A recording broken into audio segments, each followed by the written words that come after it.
The Stargate franchise is something that always pops back into my mind. I mean, growing up as a wee little lad in the 1990s, I was a big fan of Egyptian culture. I don't know about fan, but I was fascinated by it, certainly fascinated. And a movie where they go to another planet and kick Ra's butt? Yes. Sign me up, please. I'm all for that. And then a series came out, which is actually probably one of the first things I remember because I was born in 1992 and the movie came out in 1994. Do the math. 2-year-olds don't exactly remember much, okay? It would be a horrific time to remember. You're constantly pooping your little diaper. Constantly. So, yeah, no, traumatic experiences.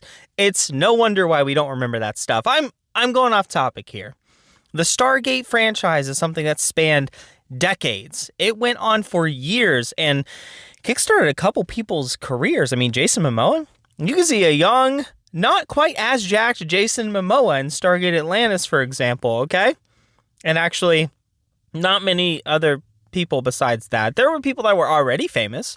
For some reason, they got Lou Diamond Phillips in one of the Stargate shows. That was interesting. But why am I talking about it today? Well, I'm happy to say the Stargate movie, MGM Studios had their little hands in that. And I talked about them just a couple days ago about the Fallout series and how it actually came out pretty good. And it got me a little excited because guess what? Amazon own MGM Studios, which means they own Stargate now. Okay? Stargate, which has just been sitting dormant for quite a while ever since Stargate Universe failed and Stargate Origins, oh boy, was something that existed on the internet, I'm sure. This is a series you can't sleep on, Amazon, okay? I've been rewatching Stargate SG-1 again myself. I do that every couple years. It's my favorite one. Makes sense. I mean, it's the one that really kickstarted the franchise. The movie made its money back and then some. It tripled its budget, so that's awesome. It did enough that it got the attention of the CEOs and all that jazz, and they approved a series to be launched in 1997 starring Richard Dean Anderson and another ensemble cast. Christopher Judge was there as well. You know Christopher Judge, the voice of Kratos in the recent games? Yeah. This was one of his earlier roles, and it was pretty freaking good. The early seasons were kind of cringe, not gonna lie. Season 1 seemed like they weren't positive where they were going, but right at that finale, they hit their stride. And from there, it was an upward trajectory. By season 3, they really had a good story going, good continuity, things like that. And I loved it. It went on for 10 seasons and then spawned 2 movies to follow and 2 entire spin-off series, one of which got an ending. The other one, not so much, but this franchise is something beautiful to me. And I remember I watched it all the time as a kid with my mom. We just watched it together. She's a big old nerd. Shouts out to my mom. She is why I am the way I am. So blame her for that. Now, I'm no fool to the fact that this would not be an easy task to overcome. I mean, my goodness, they covered a lot. Think of the plot lines that you could possibly follow in a science fiction show. They pretty much got it covered, even right down to invaders from a completely different galaxy coming in. It was done. It was all done. So, although I would love to see a continuation to the existing franchise, I would understand if there would be a reboot. However, I will say, because Stargate Universe was canceled, it was left on a bit of a cliffhanger. There are opportunities to have a Star Trek Voyager-esque type show be in that, because they were heading to another galaxy entirely. Who knows how much time has passed? I would imagine not actually that much, because the Asgard can travel from galaxy to galaxy in almost no time at all. The Ancients, although it was out-of-date technology, couldn't possibly have had to worry about that to a substantial degree. It couldn't have been an insanely long travel. So, who knows? Maybe it took about 15 years. When was Stargate Universe canceled? I don't quite remember. Maybe it's been about 15 years and they've woken up and now they're in this new galaxy and they're trying to get home. That could be an idea there, Amazon, and that's free. That's free to you, Amazon. Do with it what you will. Frankly, this is one of those situations where I feel like I should just sit back and hope for the best, okay? They've proved their worth to me. With this Fallout series being as good as it was, I just need to have a little faith that they know what they're doing, that they're leading MGM in the right direction and creating something great, that they will make something good with Stargate. I think it's inevitable that they will try to do something with Stargate, and I just need to accept whatever it is. Maybe it'll be good. Maybe it'll be bad. Who knows? I mean, even back in the day, MGM did pretty well with the cards they were given. These were aired on Sci-Fi Channel, which by no means is an awful channel. They pulled out some banger shows, but they weren't exactly known for the best budget.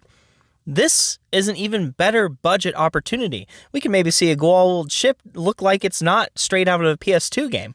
Who knows? It's something to look forward to. I certainly am going to look forward to it. I think that it could be a great time. And if it's not, I'll just pretend it doesn't exist. Like Stargate Origins. Oh wait, what's that? You don't know what Stargate is? Let me sell you on it real quick, okay? Picture this. The pyramids, they're actually alien landing pads, okay? And the parasites called the Goa'uld came down to Earth and enslaved humanity. All sorts of our historical figures, leaders, things like that, Egyptian gods, some Chinese gods, Japanese, whatever, all that stuff, even Mayans, all of them, parasites in our brain that controlled us and enslaved us, and then we overthrew them somehow in the Stone Age or whatever, and then they were gone, and they just kind of forgot the coordinates of Earth, so Earth was allowed to just grow and expand and go in technology because somehow one of the most desirable planets in the entire Goa'uld kingdom was just forgotten. They just kind of forgot about it entirely, and then they discovered this thing called the Stargate, which is this big old ring. And when you put 7 correct symbols into it, it opens up a wormhole to another one of those big old rings on a planet somewhere else in the galaxy. And so they figured out how to do it. And of course, it was America that figured that out. So in the original movie, they went through it with a big old nuke. And if they didn't understand what was going on the other side, they were just going to blow it the heck up. And they did. They didn't blow up the city or anything, but they blew up a Goa'uld ship that had Ra in it. How cool is that? And then they came back to Earth. All was hunky-dory, but then the Stargate opened up in the first episode of Stargate SG-1, and they were like, wait, what the heck? Like, they just came and they took someone. That's not good. That's no bueno.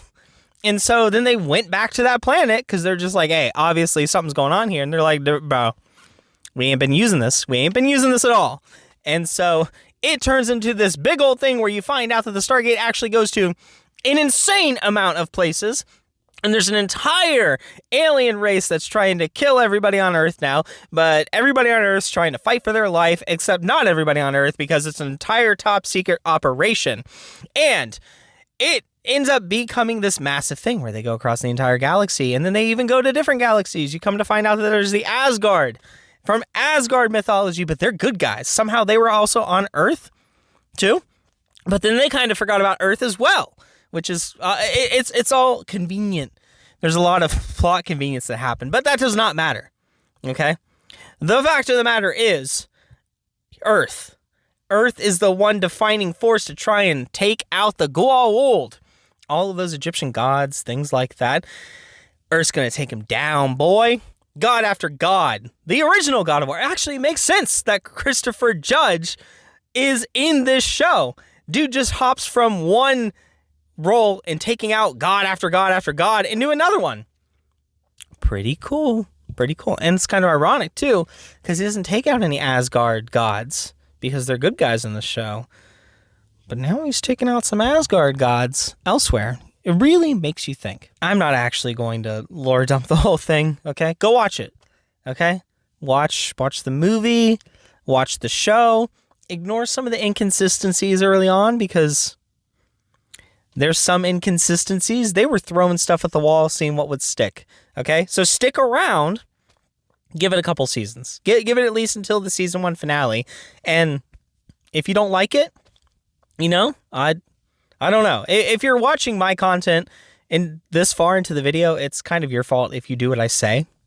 So I do highly recommend the show, though, of Stargate SG-1. I recommend the whole franchise, but Stargate SG-1 especially is my favorite. It's always got that special place in my heart. But anyway, I think I'm going to go ahead and end the video here. If you haven't checked out other videos on my channel, please check out this one. Leave a like and subscribe. I really would appreciate it. Thank you so much. Bye.